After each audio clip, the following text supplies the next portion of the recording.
The question is, who was angry enough to have done this?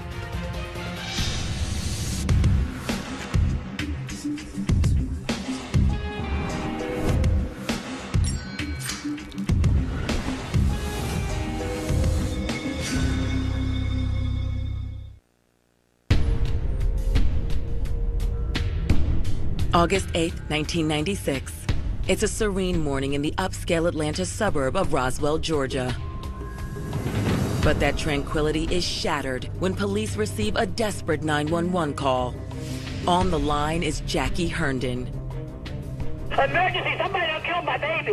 Okay, tell me what's going on. I don't know, I came in the house, he's 40 years old, I found him in the bed. Hurry, please. Police rush to the address and race upstairs to the master bedroom. Police department. What they find is unsettling to even the most seasoned officers. Room is unbelievably bloody. The sheets are covered in blood. The pillowcases are covered with blood. It is a very terrible scene. In the bed is the naked, lifeless body of a middle-aged African-American male. Major crimes and forensics. His head was battered in a very forceful way, no less than 14 times. The victim is identified as Jackie's son, 41-year-old Lance Herndon, a successful and highly regarded businessman in the Atlanta community. Lance was a high roller. He had a beautiful home in Roswell. He had nice vehicles. He dressed well. He took care of himself. He's been down about 12 hours. As medics pronounce Lance dead, police begin to process the scene. But what nobody inside this upscale Atlanta home can fathom are the twisted skeletons lurking inside the closet of one of the city's rising stars. I've described Lance as somewhat of an iceberg. I mean, what you saw was what was sticking out of the surface, but below there was a lot of other stuff going on. Born in 1955, Lance Herndon grew up in the historic New York neighborhood of Harlem. With both of his parents working full-time, Lance was the classic latchkey kid. His mother left notes whenever she needed to tell him something. So Lance mostly was raised by babysitters. The absence of his parents, particularly his mother, seemed to affect Lance's ability to foster lasting relationships with the opposite sex. It goes back to that lack of relationship with his mother. He was still trying to fill that void that was missing. He really did not know how to relate to women. But one thing Lance did learn from his parents was the value of hard work. Lance poured his heart and soul into his professional life. Lance Herndon was a very bright man, a very driven man, a very disciplined man. Lance moved to Atlanta to pursue a career in computer science, and then he started his own company, Access Inc., which staffed computer staff personnel to different companies. And in his 30s, his hard work and unparalleled salesmanship netted him some highly coveted customers. Lance had some really impressive clients. IBM, Nations Bank, Citibank, Coca-Cola. He was considered one of the top 100 black entrepreneurs in the country. With his business booming, Lance built his dream home, a colonial-style estate in the North Cliff neighborhood of Roswell that also acted as the headquarters for his company. The top floors were reserved for their private home, and Access Inc. was in the basement. It wasn't just Lance's business that was booming. For a man who'd previously had trouble hitting it off with the opposite sex, Lance's multi-million-dollar company and sprawling estate certainly made it easier for him to connect with the ladies. He had a lot of money. And for someone with power and stature, Atlanta was ripe for the picking for women. I think he couldn't help it. He seemed to care for the girls, but he wasn't satisfied. He was addicted. He needed more and more and more. By the time he was 40, Lance had been married and divorced 3 times. But even though he seemed addicted to the Playboy lifestyle, Lance longed to meet that special someone. Lance needed to be loved. He was still trying to fill that void that was missing. Lance celebrated his 41st birthday with a lavish party. It was there that he was introduced to an Atlanta bombshell he'd never seen before. Lance, meet my friend Dion. Dion. 29-year-old Dion Baugh. Happy birthday. Thank you. The two connected instantly. Dion was from Jamaica. She was petite. She was attractive. She was enrolled in college at Georgia State. And I think it's fair to say that Dion wanted to climb to heights that she had not achieved in her life. Lance was intrigued by Dion. He liked small, petite, fair-skinned women. She had this Jamaican accent that made her exotic, and the relationship took off suddenly.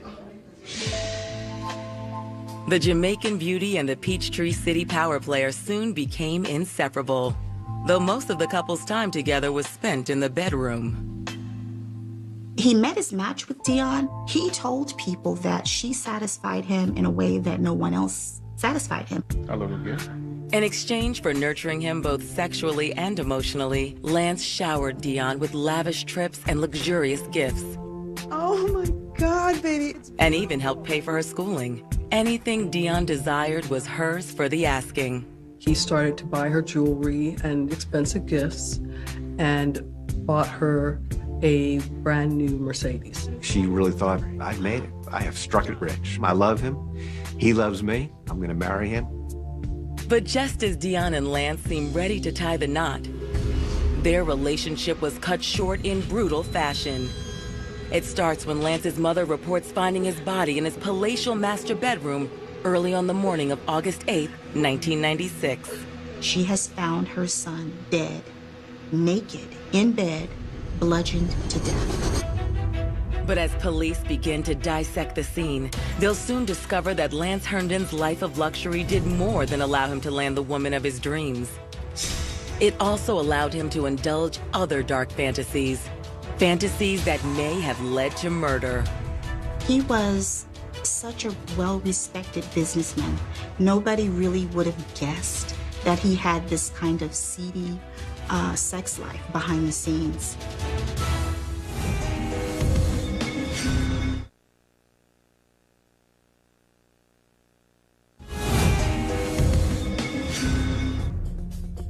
Lance Herndon was considered one of Atlanta's top businessmen. He really did embody the entrepreneurial spirit of African Americans during the 90s. But while Lance succeeded in business, his personal life was less fortunate. That is, until he met a 29-year-old Jamaican-born beauty named Dion Baugh. She was very fair-skinned. She was from the islands. It was an eye candy, another eye candy for him. It was a chase for him.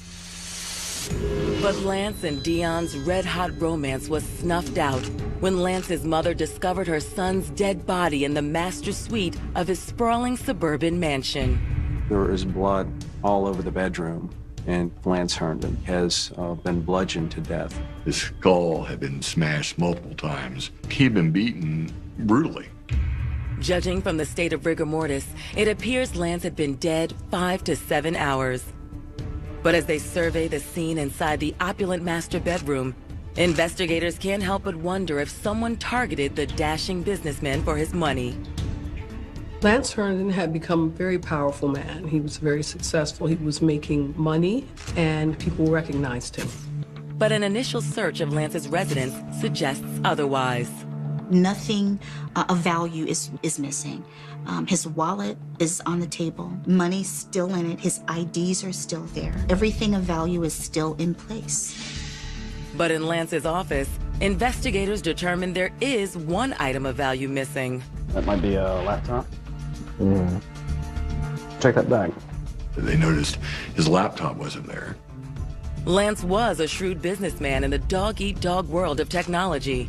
Is it possible his murder was the work of an adversary, looking to take out their primary competition? He also had other things going on from a business standpoint that could have created other suspects in this case, other people that had an axe to grind with him, other people that broadened the field of suspects. According to Lance's mother, who made the initial 911 call, the idea that her son was loathed by his competitors doesn't hold water. They're telling the police everything that they know about Lance. They don't think he has any enemies. He got along with everybody, and he was very well respected. And as investigators survey Lance's battered corpse, they begin to see another, more personal motive behind the crime. The police theory was that it was a crime of passion, meaning someone was very upset or mad because they didn't strike him once or twice, but actually many times. Detectives also notice a few other strange clues scattered around Lance's bedroom. There was a couple of porn tapes. There were condoms on the dresser or on a counter. He's obviously in bed when he's killed. Whether he's in bed when the person arrived or not, it's not clear. The pattern of the blood was a V pattern that even extended to the ceiling. And so the theory was that whoever committed this crime was straddling Lance and was hailing down these terribly violent blows in a very forceful way. The murder weapon is nowhere to be found, but Lance's housekeeper offers police a possible clue. The maid tells police that a large crescent wrench is missing from the house. It had been there consistently every day, and all of a sudden it was missing. So they think that could possibly be the weapon, but they can't find it. The missing crescent wrench isn't the only roadblock investigators have hit. There's little in the way of physical evidence, save for a single hair found on Lance's abdomen. Other than the pubic hair that was found on Lance Herndon's body, the police investigators found very little direct evidence to link to the murder. But that single hair, combined with the apparently intimate nature of the crime, has investigators angling to speak to just one person, Lance's girlfriend, Dion Baugh. I think they ended up focusing on Dion Baugh reasonably quickly. Lance was a person that she was admitted to being sexually active with. Locating her at home in Norcross, investigators informed Dion of her lover's death. Hey guys, what's going on? We did advise you that Lance Herndon has passed. She's crying, she's hysterical, she collapses in the yard. She's hysterical on the ground, screaming about Lance. Although Dion seems genuinely devastated, detectives still have a few questions and bring her into the station for a formal interview. Once at the station, detectives take a much more aggressive stance. They interrogated Dion for hours, and she denied that she had anything to do with it. She painted her relationship with Lance as a rosy one, that they had a great relationship. Dion admits to police that she saw Lance the evening he was killed, but Dion claims they got together at her house, not at Lance's estate. Dion's statement also explains where the missing laptop went. She acknowledges that he had dropped by and brought her his laptop computer because she needed to use it for her schoolwork. And the time frame that she gave was between 9 and 10:30 p.m. that night. According to Dion, Lance wanted desperately to spend the night with her, but she needed to study. Lance wanted to stay with her, according to Dion, and she was devastated that she didn't spend that last night with him. I've gone over in my mind so many times, I wish I'd let him stay with me. I wish I'd let him stay with him. Based on Dion's statement, investigators believe she is telling the truth. And given the fact that they weren't married, Dion has no apparent motive to murder her lover. He was probably worth more to her alive and dead. But just as they are wrapping up the interview, Dion reveals a piece of shocking information. Did you know many of his friends? No, and I purposely wanted it that way, so I didn't want people to see me with him and know that I was married. I did that for my own protection. Right. Police were shocked. Dion was married. She was married to a man named Sean Nelson, a Jamaican pilot, and they had had a daughter who was 4 years old. He lived in Jamaica, but even still, he and Dion continued their relationship. It was a commuter relationship. He loved Dion. He was faithful to Dion, and he thought that she was faithful to him. But during her interview with police, Dion admits that over time, Sean began to suspect she was seeing someone behind his back, someone wealthy. He comes in town, he discovers that his wife has some designer clothing and is now driving a brand new car. He knew she couldn't afford that, and I think they realized that she had to have a sugar daddy somewhere. Dion says the situation came to a head shortly before Lance's death. Yes, who is this? There was one point where Sean had come in from Jamaica to visit Dion, and the phone rang, and it was Lance calling Dion. Sean starts asking, "Who are you?" And Lance is asking him, "Who are you?" This is her husband, Sean. Wait a minute. Dion. The fight started over the phone, and I think Lance said something pretty aggressive, like, "You better watch your back," or something. And apparently, Sean was really, really afraid. The fact that Dion's husband, Sean, knew about her affair shoots him to the top of the suspect list. Sean would have also been a natural suspect because he could have just either murdered Lance himself or hired someone to do it. But in order to speak to Dion's husband, investigators must venture into international waters, where a few, even more sinister secrets lay hidden beneath the surface. Don't see murder cases like this. A real, honest-to-God whodunit is actually pretty rare these days.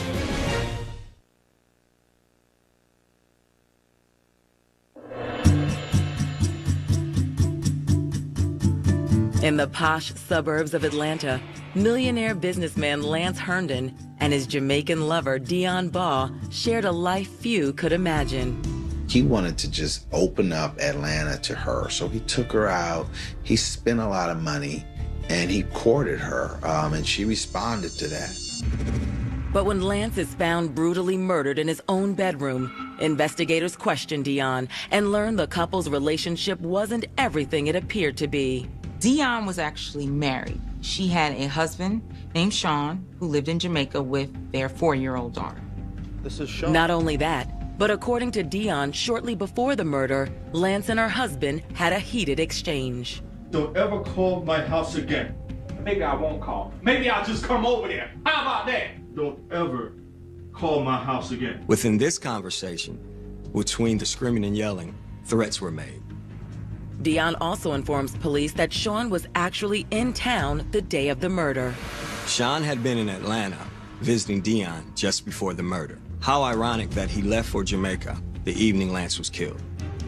Police are anxious to talk to Sean Nelson, but Dion explains that Sean technically still lives in Jamaica. Once an unalibied suspect leaves the country, concrete leads may quickly deteriorate. Continuing the investigation brings on legal, economic, and time constraints. But with the help of Sean's airline employer, detectives are able to track him down. They make the trip to Jamaica to interview Sean at his home. Can I help you? The investigation was very thorough. They did go to Jamaica. They interviewed her husband down there, found out a lot about what happened. Sean readily admits his wife's affair left a bitter taste in his mouth, but he's adamant he had nothing to do with Lance's death. I hated him. I hate what he did to my family. As detectives continue their conversation, it becomes evident Sean couldn't have committed the crime. Time of death indicates Lance was killed sometime between 2 and 3 a.m. By this time, Sean was already heading back to Jamaica. In fact, he had already landed. Thank you very much. With their investigation at a standstill, detectives reach out to friends and family for more information about their victim. In doing so, they unearth another unexpected surprise. Turns out Dion wasn't the only one juggling multiple lovers. Not by a long shot. They said that they couldn't keep up with the amount of people that he was sleeping with. Lance had a harem of women, and he saw women as objects and someone that he could lay with, play with, and when he was finished, he would put them aside and he'd pick up the next one. But in Lance Herndon's binders full of women, one appears to stand out. A gorgeous brunette named Kathy Connor he met at a party. Kathy was beautiful. She knew how to stand, how to sit. Very classy lady, and he enjoyed having Kathy on his arm. But it's not Kathy's good looks that pique investigators' interest. Police processing the scene find a picture of a woman, a beautiful woman dressed in a white gown. The woman is Kathy. According to Lance's friends, Lance was as hot and heavy with Kathy as he was with Dion. She had the clothes in the closet. She was allowed to stay over when other women had to leave after he was finished. Kathy was what most would have considered his sort of trophy. If you saw Lance out at a formal event, it was probably with Kathy. She was definitely eye candy for him publicly. Which, to investigators, explains the real reason Lance and Dion weren't living together, and why they seemed to spend most of their time getting it on in the bedroom rather than hitting the town. Kathy did not know about Dion. Dion did not know about Kathy. Is it possible that Kathy eventually found out about Dion and murdered Lance in a jealous rage? Obviously, Lance had cheated on her quite a bit, so she would have been a natural suspect as well. But detectives don't have to wait long for a chance to speak with Kathy. 1 week into the investigation, she storms into the police station. She sashays in, she sits down, and she's mad. She's upset because the police have not allowed her to go back into the home to get her clothes. So the police are thinking this woman is more concerned about her expensive clothes than she is her boyfriend. Investigators cut to the chase. So where were you that night? She tells them that she was going to spend the night with another millionaire. Detectives look into Kathy's story and determine she did indeed spend the evening with her other lover, another of Atlanta's wealthiest black businessmen. Police were able to verify everything that Kathy said, so she was ruled out. With Kathy Connor in the clear, investigators turn to the next woman on Lance Herndon's overflowing Rolodex of lovers. One who appears to be the wildest and perhaps most lethal of them all. Lance would lend her to his friends. She basically would do anything that he asked of her in exchange for financial gain.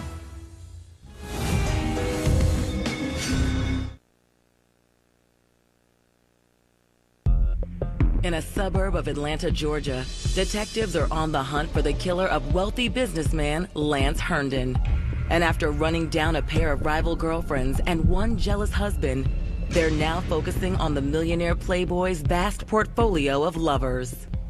I think it's probably fair to say that Lance's bedroom had a revolving door. The suspect pool for the investigation involved mostly all women.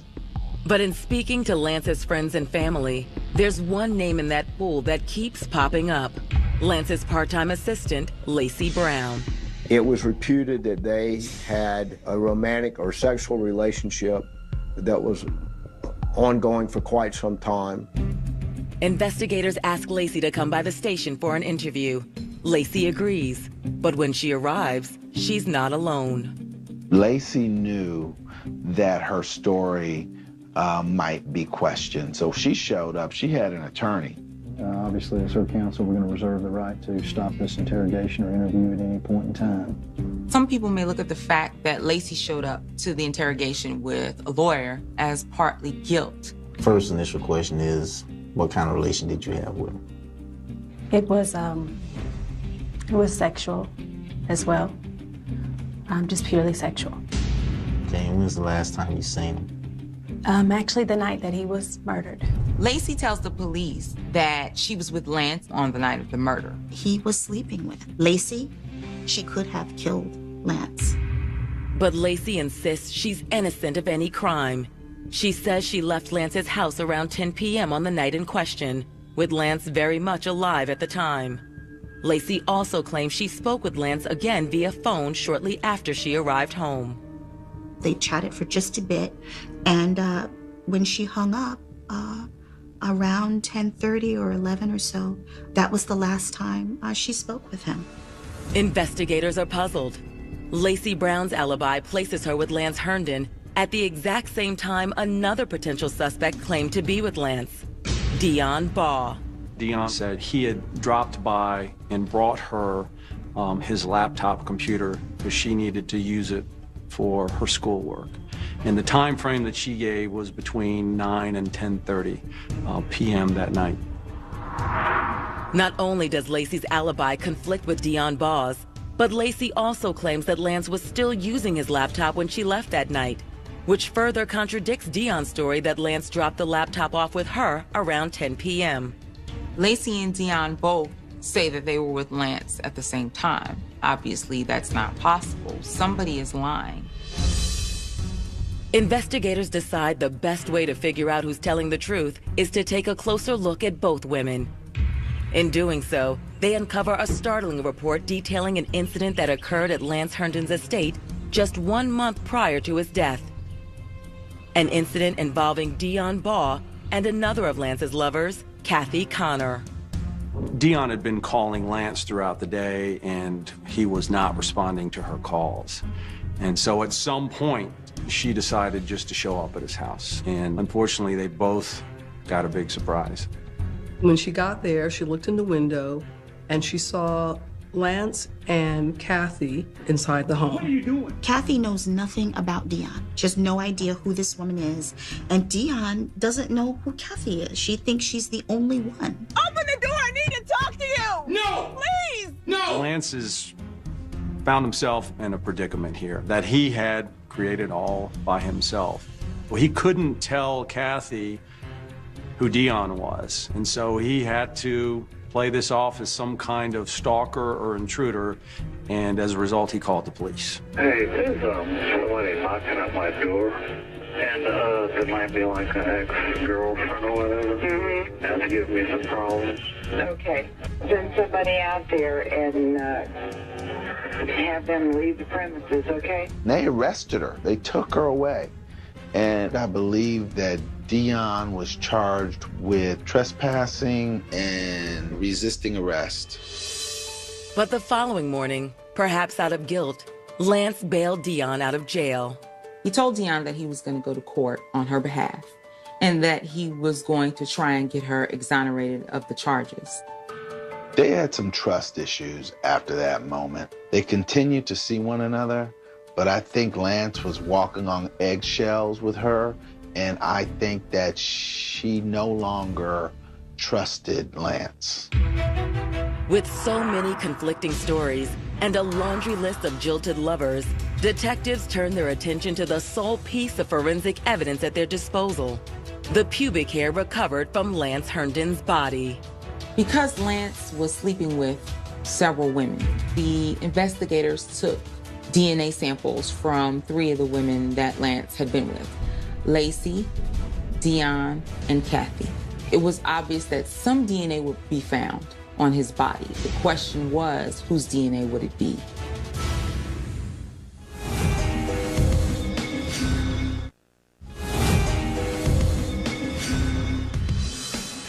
DNA testing played a vital role in Lance Herndon's murder investigation. But DNA evidence doesn't always lead police to their killer.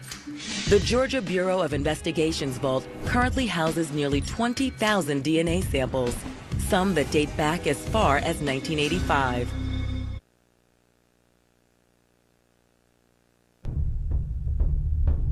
Millionaire playboy Lance Herndon has been brutally bludgeoned to death by an unknown assailant. Police have learned that Lance's red-hot love triangle with Kathy Connor and Dion Baugh exploded just weeks before his death, when Dion dropped by his home unannounced. When she arrived and looked in the window and apparently created a scene in which he wouldn't go to the door, and he just called police and they arrested her. Okay, officer, I'll go. But following Dion's arrest, Lance bailed her out and promised to have the charges against her dropped. What he really did was he set in motion a series of events that led to his own murder. Either the live-in girlfriend who's grown tired of her $1 million gigolo, or the Jamaican beauty he's groomed to Atlanta socialite status. Which of these women had more reason to orchestrate his murder? Adding to the intrigue is the fact that a third woman, Lance's assistant, Lacey Brown, has also admitted to sleeping with him and has been placed at Lance's house the night of the crime. How does one get to the bottom of this case? We have 3 scorned women, all with plausible motivation to commit murder. But a single hair found at the crime scene may just crack this case wide open. Weeks into the investigation, detectives received the results from the state crime lab.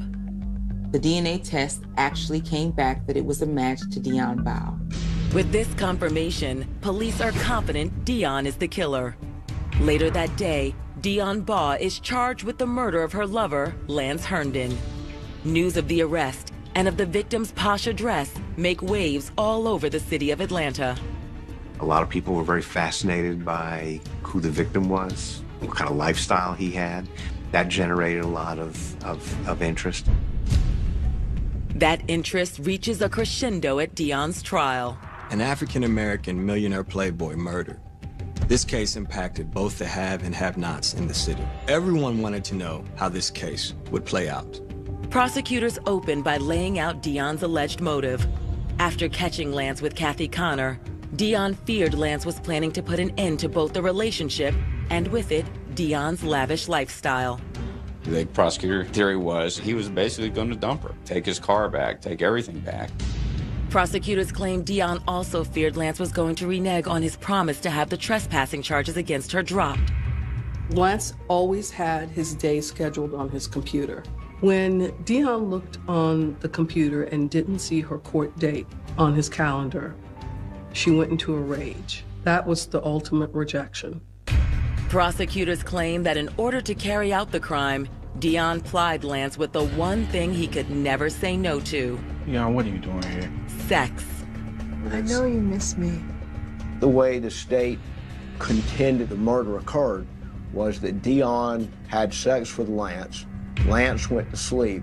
That Dion started going through a computer and saw that Lance had not scheduled to go to the hearing on the misdemeanor, criminal battery, and that this enraged Dion.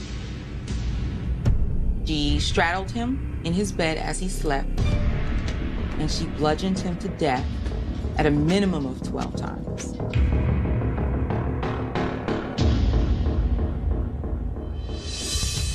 To support their claim, prosecutors introduced the hair they found on Lance's dead body. The hair that DNA testing proves belongs to Dion. Certainly the strongest evidence that the prosecution had was the DNA evidence. But when it's their turn, Dion's attorneys take aim at the DNA evidence. There was no doubt that Dion Ball was having a love affair with Lance Herndon. Of course there's going to be DNA evidence in his bed. They dated, they were intimate, and he could have rolled around and it could have been stuck to his body.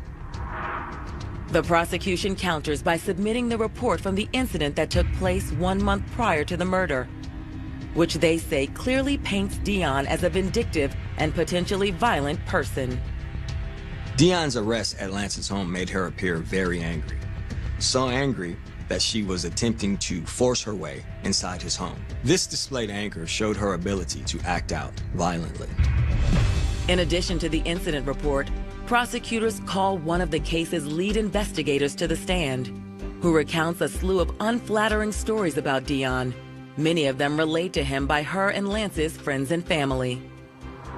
Investigator Anastasio's comments to the witnesses were based on the type of person Dion was, rather than if the individual was there to commit murder. Most witnesses felt Dion was crazy, a person that couldn't be trusted, so therefore she had to commit the murder. Lieutenant Anastasio testified to a lot of information that he heard from other parties, from the neighbors of Dion Bow, from people who knew Dion Bow, and from people who knew Lance Herndon. Defense lawyers are outraged that the judge has allowed such testimony.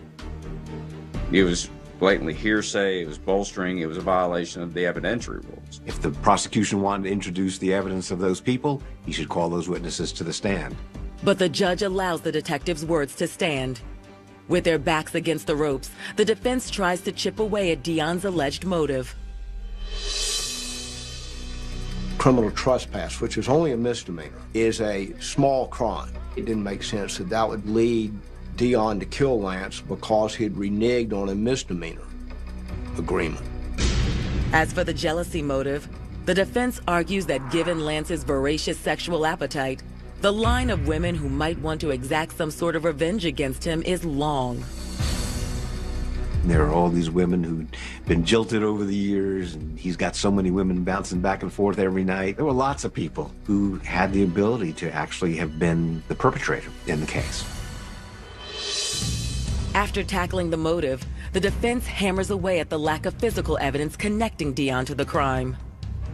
There's nothing that directly links her to that scene at the moment of the murder.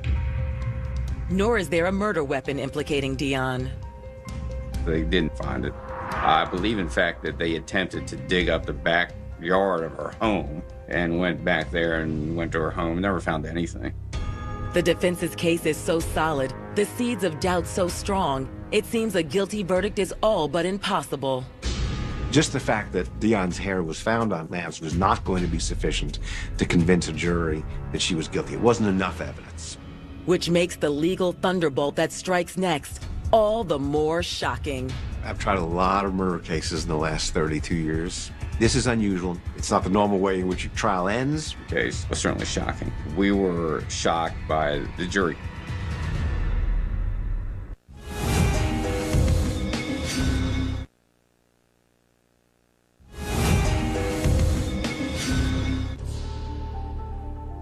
After 2 weeks of testimony, Dion Ball's murder trial for the death of her Playboy lover, Lance Herndon, is drawing to a close. In a case based almost solely on circumstantial evidence, a guilty verdict seems far from certain.